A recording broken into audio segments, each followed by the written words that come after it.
Vamos ahora con el segundo método de ordenación, que es el de selección. Su nombre viene del hecho de seleccionar al menor elemento o al mayor, depende del ordenamiento, y ubicarlo al principio de la lista. Entonces eso es prácticamente lo que vamos a observar en este ejemplo, un vector de 4 elementos, n igual a 4, y tenemos también una anidación de 2 ciclos for. Ahora, cabe destacar que el primer ciclo, el for de i, no contiene a estas tres líneas que son las encargadas de hacer el intercambio que vamos a mencionar más adelante. Entonces, tenemos un for que nos da a nosotros la ubicación del primer elemento. La p para nosotros siempre va a ser una variable que tiene la posición del primer elemento. ¿Ok? Ahora, el primer elemento va a ser cambiante, porque lo que era el primer elemento en un ciclo va a cambiar de valor debido a que la p va a cambiar de valor también. O sea que al principio este será mi primer elemento, el 15. Luego, en un segundo ciclo, este será el primer elemento, este el primero y este el primero. ¿Qué significa eso? Cuando nosotros logramos colocar el menor de todos los elementos al principio de la lista, entonces ya no hace falta que yo ordene la lista considerando a el 9 que va a pasar a esta posición. Se va a entender mejor en el ejemplo. Entonces, iniciamos con p igual a 0, diciendo entonces de que este de acá es el primer elemento de una lista que aún se encuentra desordenada. Entonces, con p igual a 0, cosa que va a ser constante desde acá en adelante, arrancamos con esta primera línea. La variable m para nosotros va a significar la posición del menor elemento de la lista. Estamos hablando de posiciones, no de valores. Entonces, la suposición que se hace antes de buscar realmente el menor elemento es: suponemos que el primer elemento también es el menor de la lista. Y a partir de esa suposición, buscamos en los demás elementos, a partir del segundo hasta el último. Entonces, hago la suposición de que el primer elemento es el menor, entonces la variable m toma su primer valor, que es 0. Coincide la m con la p. A partir de ahí inicia el ciclo for, que lo que hace este ciclo es buscar al menor. Entonces con este ciclo buscamos al menor elemento. Pero como estoy suponiendo que el primer elemento es el menor al principio, entonces la búsqueda se va a hacer desde el segundo elemento en adelante. O sea, desde el elemento i igual a 1 hasta el elemento i igual a 3, que viene a ser el enésimo menos 1. ¿Ok? Bueno, entonces empezamos con una i, que es el índice del elemento que estoy considerando. Empezamos desde p más 1, o sea, desde el segundo elemento de la lista.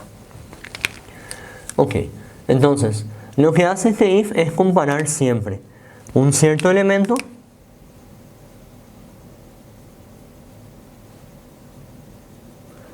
con el menor de todos. El menor de todos siempre va a estar en la posición m, porque mi variable m siempre se va a encargar de tener la posición del más pequeño de todos los elementos. Entonces la comparación es elemento actual versus elemento que contiene al menor de todos. De tal manera que si alguno de los elementos es más pequeño que el que yo creía que era el menor, se va a hacer un intercambio en las posiciones y no entre las variables, como el método de burbuja. Entonces, tenemos if b sub i menor a b sub m.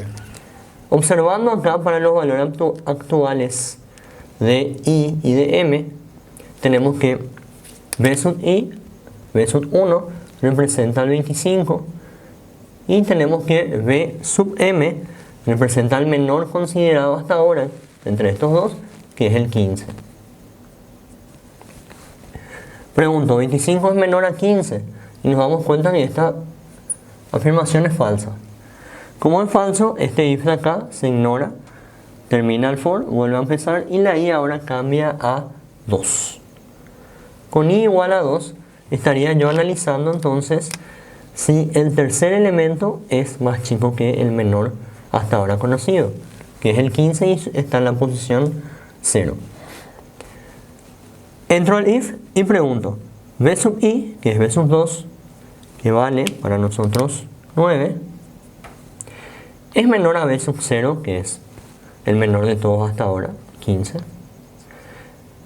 Verdadero. Como es verdadero, entonces lo que hacemos no es intercambiar como en burbuja, sino guardar o actualizar a la nueva posición del menor. Entonces he analizado el elemento 0, 1, 2 y encuentro que el menor realmente no está en la posición 0. El menor realmente está en la posición 2. Entonces tengo una nueva posición para el menor porque he encontrado un menor dentro de mi lista. Termina el for, vuelve a empezar y la i ahora cambia a 3. Llego a el último elemento del vector, que es el que puede llegar a ser más chico que todos los demás. Hago el análisis. Digo b sub i, que viene a ser b sub 3, que en este caso es 27, es menor a b sub m. Y b sub m ahora ya tiene la posición del 9, ya no tiene la posición del 15 como en la iteración anterior. Entonces b sub 2 ahora viene a ser el menor de todos y viene a ser el 9. Como esta afirmación es falsa, no hay una reasignación de la variable m. Termina el for y al terminar el for yo ya llegué al final de la lista. Entonces, ¿qué nos queda hacer?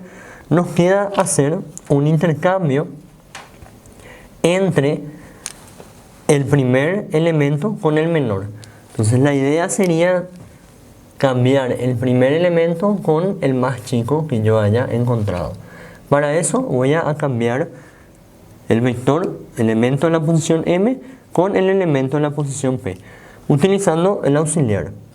Entonces primero auxiliar toma el valor de bm, que quedó en 2, o sea que toma b sub 2, que viene a ser el 9. Luego bm, que viene a ser b sub 2, se actualiza con el valor de b sub p, que era el primero, 15. Y por último, en la primera posición, que era b sub 0, viene el auxiliar, o sea que queda con el valor 9. Eso significa que este valor se intercambia con este valor.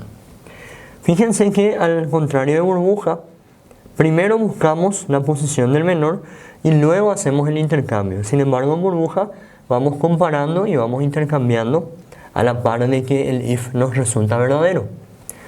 Entonces, al final de este primer ciclo, porque ahora debería cambiar el for, al final de este primer ciclo tenemos el vector ordenado de la siguiente manera. El 9 vino acá, el 15 acá, la posición del 25 y el 27 no variaron. ¿Qué podemos ver? Que al final de este primer movimiento, el menor de todos se encuentra en la primera posición. Lo que haríamos ahora es aumentar la p en 1 y decir que el primer elemento ahora está en la segunda posición. De ahí en adelante buscar al siguiente menor, intercambiar con la segunda posición. Continuamos ahora con el siguiente ciclo, que es para p igual a 1. Lo que nos dice a nosotros que el primer elemento va a estar en la posición p igual a 1. Va a ser el primer elemento de la lista desordenada, ya que se considera que esta primera parte de la lista ya está ordenada. Entonces, me fijo solamente en lo desordenado, diciendo que ahora este es el primer elemento. Entonces, la posición del primer menor o del menor de todos hasta ahora vamos a suponer que también es 1. De esta manera sigo con mi suposición inicial de que el primer elemento es a la vez el primero, es a la vez el menor de la lista. Entonces, empiezo con el for buscando para i igual a p más 1, que sería para i igual a 2, y terminando en n-1, que sería 3. Este for entonces va a tener dos iteraciones nomás. Para i igual a 2 yo estaría analizando el elemento de acá, comparándolo con el elemento en la posición m igual a 1. Entonces, sería bi es menor al menor de todos, o sea, b sub 2, 15, es menor a b1, que es el primero de la lista, verdadero. Como es verdadero, entonces lo que vamos a hacer es actualizar la m y decir el menor ya no se encuentra en la posición 1, ahora se encuentra en la posición 2. Actualizamos. Salimos del for, volvemos a empezar, ahora la i vale 3. Entonces la comparación que voy a hacer es entre el tercer o el cuarto elemento, que es igual a 3, con el menor de todos hasta ahora, que está en la posición 2.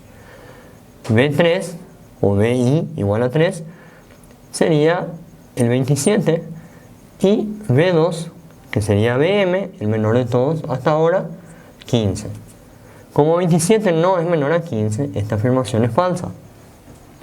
Termina el for y ocurre el intercambio entre el menor de todos y el primero. Entonces lo que voy a hacer es identificar dónde está el menor de todos. Está en la posición 2, acá.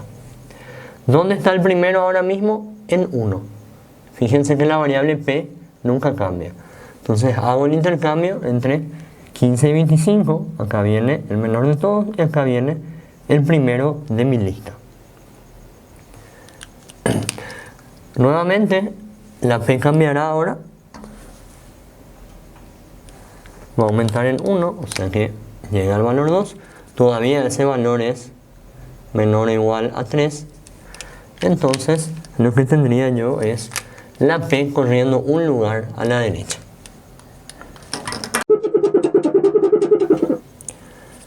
Por último, analizamos el último valor, que es p igual a 2, y decimos que este elemento será el primero. A partir de ahí, los elementos se encuentran desordenados y esta parte se encuentra ya ordenada. Entonces, bajo la suposición de que m es igual a p, decimos que m también vale 2, o sea que al principio, antes de la búsqueda, tenemos a el menor y el primero en la posición 2. Una vez que entramos al for, nos damos cuenta que la i toma el valor p más 1, o sea, toma el valor 3. Y también nos damos cuenta que el último valor posible es el 3.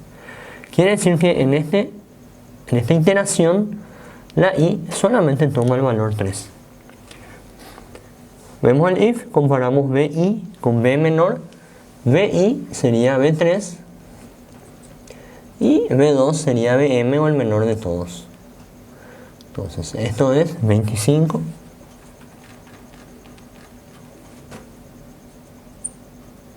o 27 y esto es 25. Como 27 no es menor a 25, entonces no hay cambio en m y m vale 2.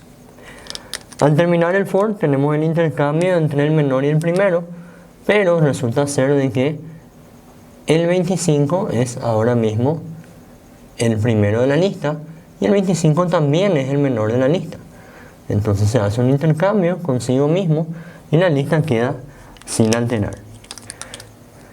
En este algoritmo la p llega hasta n-1, o sea que debería aumentar ahora a 3.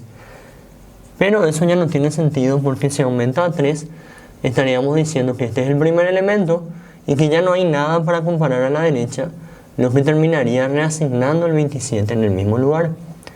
Entonces podemos cambiar esto para no hacer ciclos innecesarios a n-2. Es opcional, igual si está en n-1 el algoritmo funciona correctamente. Entonces esto fue todo el algoritmo de selección. Fíjense que la lista quedó ordenada. Una vez más les digo que si quieren orden descendiente, lo único que tienen que cambiar es el signo de la desigualdad en el if. Lo mismo en burbuja, lo mismo en el algoritmo de inserción, que es el siguiente que vamos a ver.